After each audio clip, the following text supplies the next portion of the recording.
Tu vois, demande à TikTok Doc de venir et là il va te répondre, frérot. Mais Moi je suis pas dans le TikTok Doc, truc.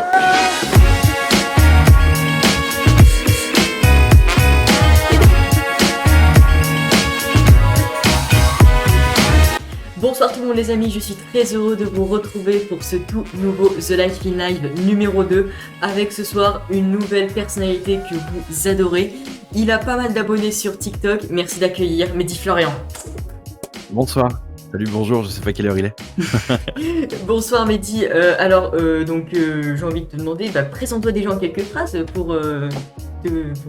Alors, en quelques phrases, je sais pas, je suis un de ces chanceux du confinement qui a réussi à avoir beaucoup de chance et à fonctionner un peu sur TikTok récemment et en très peu de temps, et je fais partie de ces vingtaines, trentaines de personnes très chanceuses qui ont un compte qui s'est développé pendant ce confinement, c'est tout. Je m'estime très chanceux, hein, c'est pas une question de quoi que ce soit d'autre.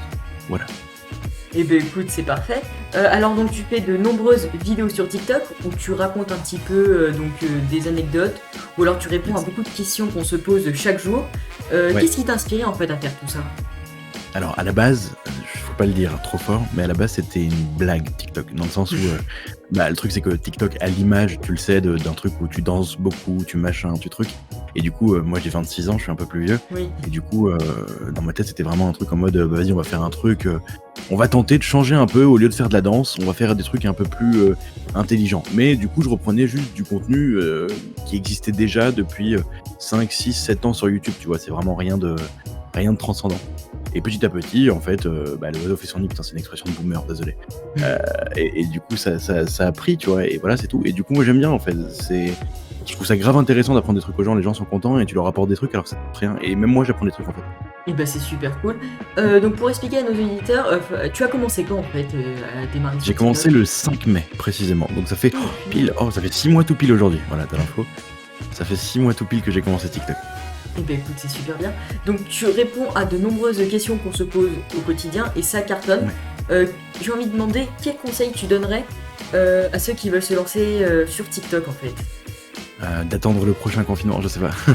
Non, blague à part, je pense que tous ceux qui ont aujourd'hui beaucoup d'abonnés ont fait ce que je fais, mais tous ceux qui font ce que je vais faire, ce que je vais te dire de faire, ne vont pas forcément avoir beaucoup d'abonnés. En fait, la réciproque n'est pas bonne. Dans le sens où, pour avoir beaucoup d'abonnés, il faut faire ça, mais ça marche pas pour tout le monde. Voilà, c'est juste ça. En gros, vraiment, littéralement, poster un contenu original, littéralement tous les jours. Ça fait 6 mois que je suis sur TikTok. En 6 mois, il n'y a que 2 jours où je n'ai pas posté de vidéo. Le reste des jours, j'ai posté entre 5 et 10 vidéos. On est presque à 1200 vidéos sur mon compte TikTok. Donc vraiment, il n'y a aucun jour en 6 mois où j'ai pas posté. Donc voilà, faut vraiment juste tac, sinon c'est mort en fait. Il y a trop de concurrence en fait sur l'appli. Eh ben c'est super cool. Quelle est ta source pour t'inspirer en fait pour faire toutes ces vidéos? Alors en fait, au tout début au début je cherchais un peu sur internet, machin et tout, tu vois. Et maintenant en fait, le truc c'est que j'ai même plus besoin de le faire, vu qu'il y a des gens qui me posent des questions.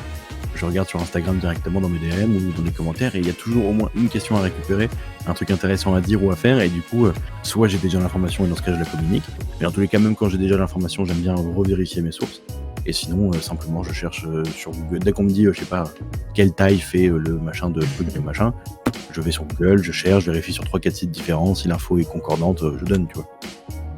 Et écoute, c'est super cool. On le voit dans tes vidéos, donc tu parles beaucoup de l'avenir, aussi des découvertes scientifiques, mais surtout tu parles de notre avenir à nous en tant que jeunes. Enfin, je sais pas, par exemple, comment tu vois notre avenir? Par exemple, je prends exemple, la dernière fois, il y avait mon prof de maths qui me disait souvent « Oui, maintenant, les enfants d'aujourd'hui, vous êtes souvent sur vos écrans, vous ne passez que ça de la journée. » Qu'est-ce que toi, tu as envie de réagir par rapport à ce genre de comportement? Et comment tu le penses, toi, notre avenir? Alors, je sais pas à quel âge Antoine, je crois que t'as 15 ans, 16 ans, par là? C'est ça, oui. Yes. Moi je suis surveillant, je bosse avec des jeunes qui ont ton âge, et c'est vrai qu'en fait ça dépend, mais je pense que vous êtes une bonne génération dans le sens où il y a beaucoup de mentalités qui évoluent sur beaucoup de sujets, que ce soit les sujets qu'on voit aujourd'hui comme le racisme, l'homosexualité, etc. Les mentalités avancent, c'est cool, et vous faites partie de ce progrès. Même pour l'écologie, on voit que vous êtes ceux qui initient le mouvement, hein, avec Greta par exemple, etc. Mais concernant les écrans, etc., je pense que les métiers vont évoluer. Je pense que aujourd'hui, toi aujourd'hui peut-être tu tentes et ta passion c'est de l'animation radio. Peut-être que dans 10 ans, tu feras du podcast sur Spotify et parce que ça sera un truc qui sera dans le même genre mais qui aura évolué. Et je pense que le fait d'être tout le temps sur ces écrans, effectivement, ça peut être nocif. Mais ça apporte beaucoup de nouveaux métiers. Les gens qui ont découvert les PC il y a 15 piges, aujourd'hui, ce sont nos plus gros développeurs et c'est eux qui ont fait fortune, tu vois ce que je veux dire? Oui, Je c'est pense ceux que qui c'est ont, ça qu'il faut retenir. c'est ceux qui aujourd'hui ont fait le monde de maintenant.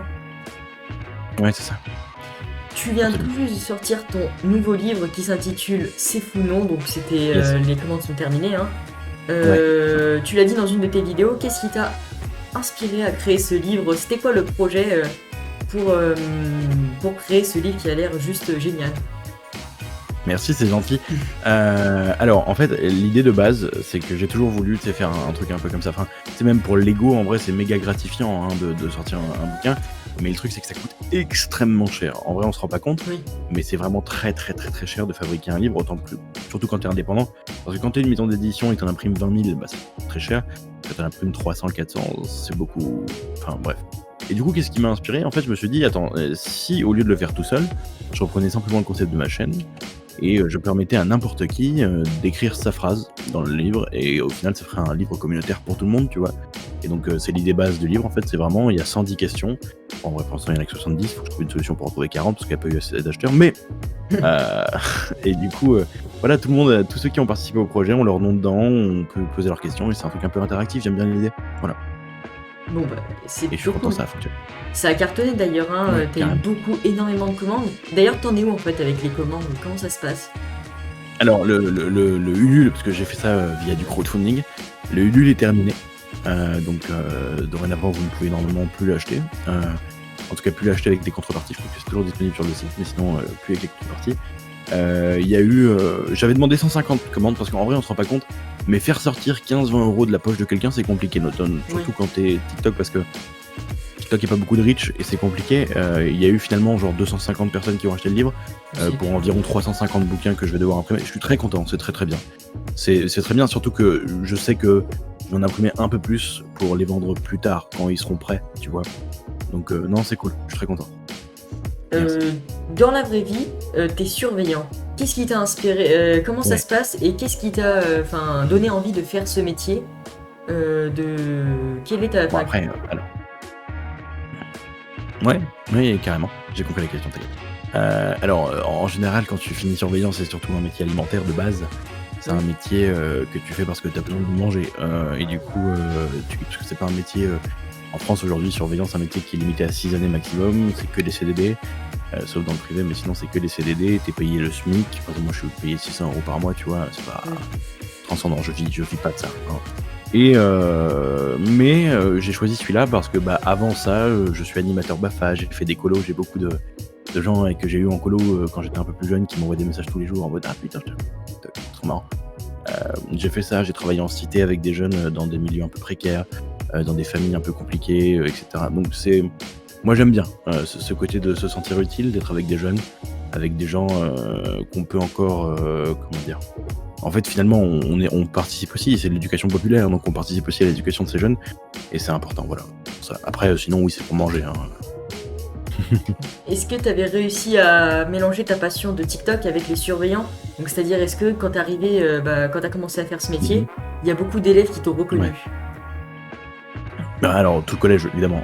En fait, le truc, c'est que ce qui s'est passé, c'est que avant le truc, avant le confinement, avant le premier confinement, j'étais pas connu, même si j'aime pas ce mot, je suis pas connu en vrai, mais j'étais pas connu parmi ces élèves.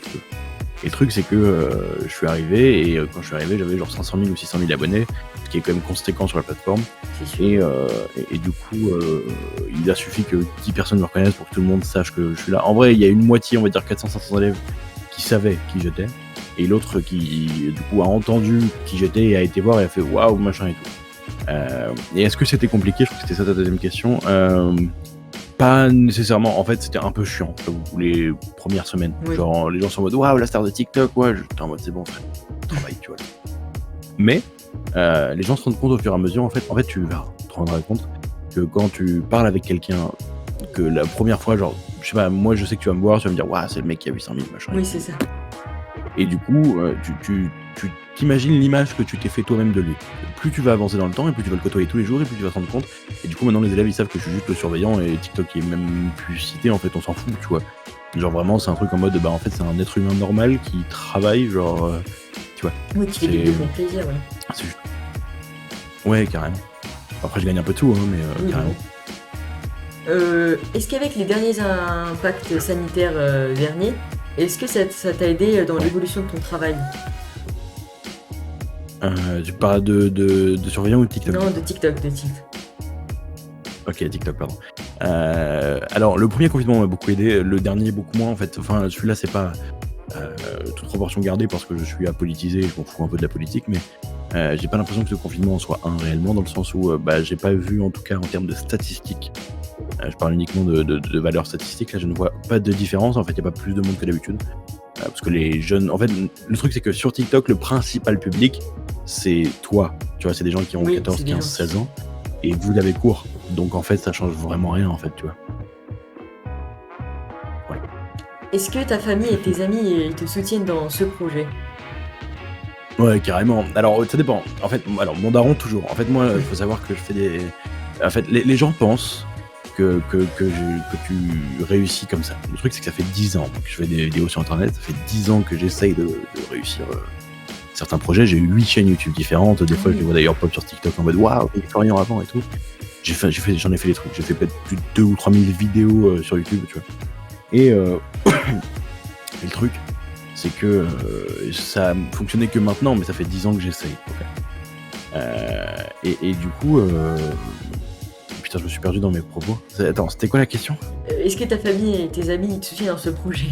Oui, pardon, yes. Et du coup, oui, mon père me soutient depuis 10 piges, dans le sens où ça fait 10 ans vraiment que à chaque fois que je lance un truc, mon père tous les jours il vient avec un nouveau métier et il me dit ah tiens demain tu seras astronaute, demain machin, c'est un daron, c'est classique.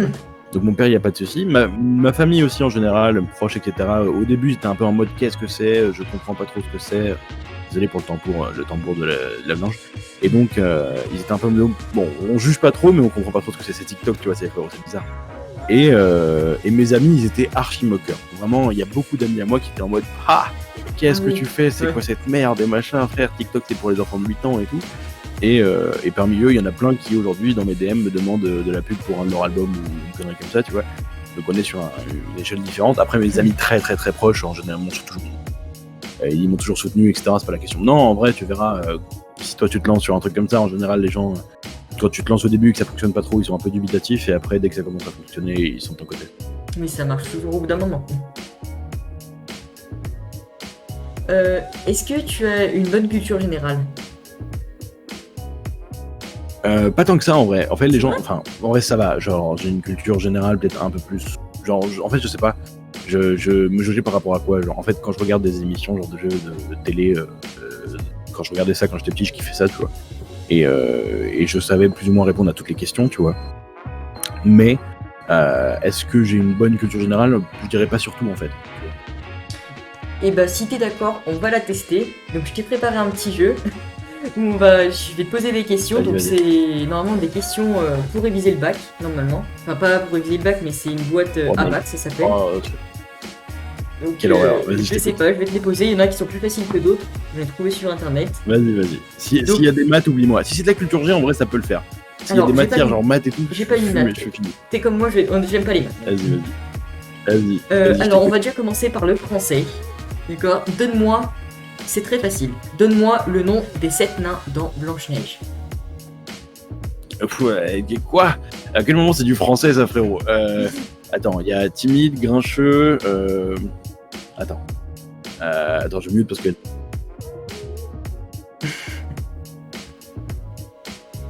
C'est quoi cette question, frérot? Blanche-Neige, qui est un des premiers Disney, si ce n'est le premier Disney animé, je crois.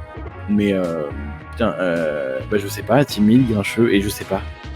Je donne ma langue au chat, incroyable, trop fort. Il y avait Hatchoum, dormeur, joyeux et prof. Ah ouais, non, mec, c'est trop dur, c'est trop dur. Bien joué. J'ai pas posé de questions du coup. Molière, donc qu'on apprend beaucoup en français au bac, qu'on apprend même au collège d'ailleurs, est mort quasiment sur scène. Mais est-ce que tu peux me dire dans quelle pièce il est mort? Est-ce que c'est le médecin malgré lui? Réponse A. Est-ce que B c'est les fâcheux? Réponse B.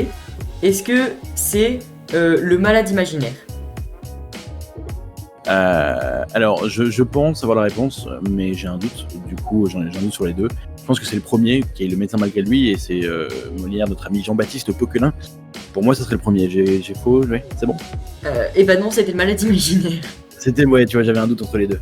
Notre ami Jean-Baptiste Poquelin, et d'ailleurs, il est pas mort sur scène en réalité. Hein. Il a joué Oui, sur il est mort scène et juste il est mort après. un peu de temps après. Ouais, Il est mort carrément. un peu de temps après. Alors là, on va passer à la physique. Et puis, il y a une question, je sais que c'est... en physique, que signifie le E de égale EmC2 ? Est-ce que ça signifie une équation réponse A ? Est-ce que ça signifie une énergie réponse B ? Est-ce que ça signifie un équilibre réponse C ? Attends. Bah, c'est la théorie de la relativité de Einstein, mais du coup, qu'est-ce que ça signifie ? Alors, pour moi, vu la logique du truc, ça serait l'équilibre, mais j'en ai aucune idée sinon. Je dirais l'équilibre juste par logique. Sinon, j'en sais rien. C'était la réponse B, c'était l'énergie. Ouais, tu vois, j'en avais vraiment une chance sur 3, j'ai aucune idée. Je sais ce que c'est, je sais de qui c'est, mais alors là, mais vraiment, mec, je suis éclaté en matière générale, tu vois. Bon, Mec, j'ai fait un bac pro, respectez-moi, tu vois, genre. bah, c'est déjà bien, bac pro. Ouais, c'est vrai, c'est cool. Maintenant, on va passer à la SVT. Combien Yes. un Ouais. adulte possède de prémolaires ? Réponse A, il en possède 4. Réponse B, il en Alors, possède 8. Réponse C, il en possède 12. Ok. Alors, juste pour l'anecdote, s'il y a des gens qui regardent cette vidéo, ou cette interview en tout cas sur la radio, sachez que les seules références dentaires que j'ai, ce sont lorsque j'étais plus jeune, il y avait une quête d'alignement dans le jeu Dofus où tu devais arracher un certain nombre de dents d'un animal qui s'appelle le bouffetou. Donc, niveau humain, je suis moyen, mais je dirais... en fait, on devait enlever 32 dents. Bah, je dirais 12 du coup en vrai. Il y en a 8. Il y en a 8, ouais, tu vois, mec, je suis flingué. Tu vois, demande à TikTok Dog de venir et là il va te répondre, frérot. Mais Moi, je suis pas dans le truc. On va essayer de le contacter un jour. Il pourra peut-être venir un jour dans cette émission. Il sera chaud. Jérémy est gentil. Si tu me vois, Jérémy, sache que je t'aime beaucoup. Et bon, on va essayer de le contacter. Mais donc, du coup, il reste encore 6 questions. on va y arriver. Ok, vas-y. Un Alors, jour, je vais avoir une bonne réponse. là, on J'aime va bien parce qu'à chaque fois que tu me poses une question, j'ai une réponse autour du truc, mais j'ai pas la réponse à ta Oui, question. mais Vas-y. on va y arriver.